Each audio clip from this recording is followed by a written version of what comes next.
বন্ধুরা, কেমন আছো সবাই? আজকে আমি শুক্তো বানাবো, সেটাই তোমাদের সাথে শেয়ার করলাম। সবাই অনেক সুন্দর সুন্দর রান্না করো, আমি সবার ভিডিওগুলো রান্নাগুলো দেখি, নিজেও উৎসাহ পাচ্ছি, ভালো কিছু করার চেষ্টা করছি। আমি প্রথমে কড়াইতে তেল বসিয়ে আগে বড়িগুলোকে ভেজে নেব, কারণ শুক্তোর মধ্যে বড়িটা বেস্ট। বড়িটা একটু ভালো করে লাল লাল করে ভেজে নেব। লাল লাল করে না ভাজলে বড়িটা অতটা টেস্ট হয় না তরকারির মধ্যে।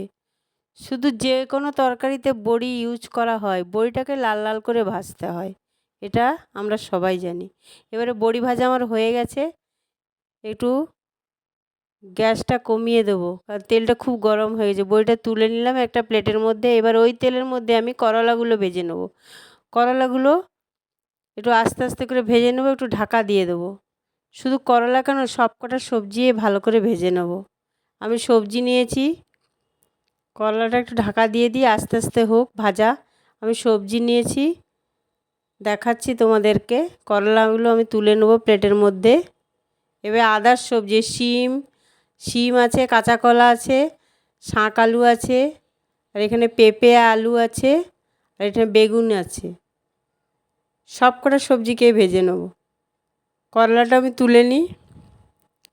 শুক্তো একটু আস্তে আস্তে করে করলে সবজিগুলো বেশ ভালো করে সুন্দর করে ভেজে নিলে শুক্তোটা বেশ ভালো টেস্ট হয়। বেগুনটাও ভেজে নেব, এই বেগুনটাও আস্তে আস্তে করে ভেজে নিচ্ছি। লাল লাল করেই ভাজবো, বেগুনটা নরম তো, বেগুন একটু লাস্টে দিলে ভালো হয়, নাহলে গলে যায় শুক্তোর মধ্যে। বেগুন তুলে নিলাম। সবাই ভালো থেকো, সবাই খুব সুন্দর করে রান্না করো, আমিও চেষ্টা করলাম। আমার ভিডিওটি ভালো লাগলে একটু কমেন্ট করে জানাবে। আমি নতুন, একটু পাশে থাকবে, একটু সাবস্ক্রাইব করে দেবে।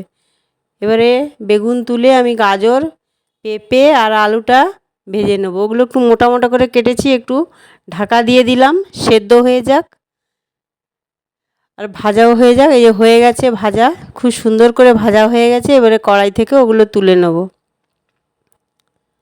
এবার ওই তেলের মধ্যে আমি একটু ফোড়ন দেব, শুকনো লঙ্কা, তেজপাতা, রাঁধুনি, সর্ষে, পাঁচফোড়ন, এই ফোড়ন দিলাম।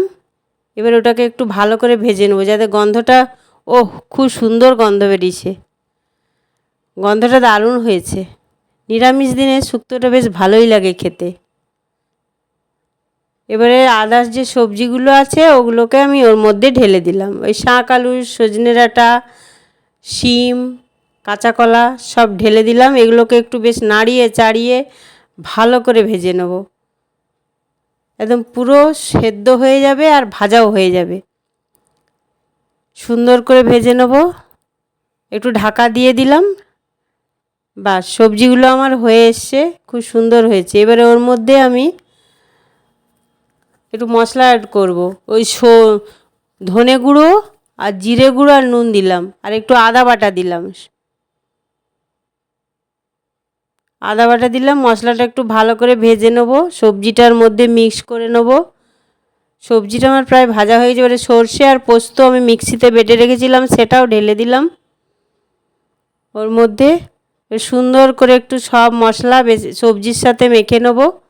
একটু ঢাকা দিয়ে দিলাম, আস্তে আস্তে করে একটু সেদ্ধ হয়ে যায়। শুক্তোটা আমার সবজিগুলো সব সেদ্ধ হয়ে গেছে। সুন্দর করে একটু নাড়িয়ে চাড়িয়ে এবারে ওর মধ্যে যে আদার সবজিগুলো ভেজে রেখেছিলাম, এই আলু, পেঁপে, গাজর, তারপরে এদিকে ওই উচ্ছে, বেগুন সব ঢেলে দিলাম। এবারে মিক্স করে নেব ভালো করে।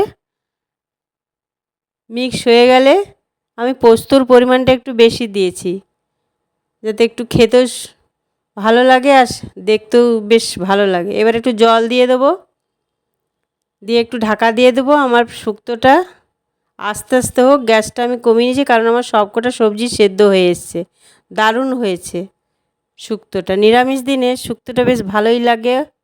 হয়ে গেল আমার শুক্তো। এবারে ওর মধ্যে আমি একটু ঘি দেবো। সবকটা সবজি সুন্দরভাবে সেদ্ধ হয়ে গেছে।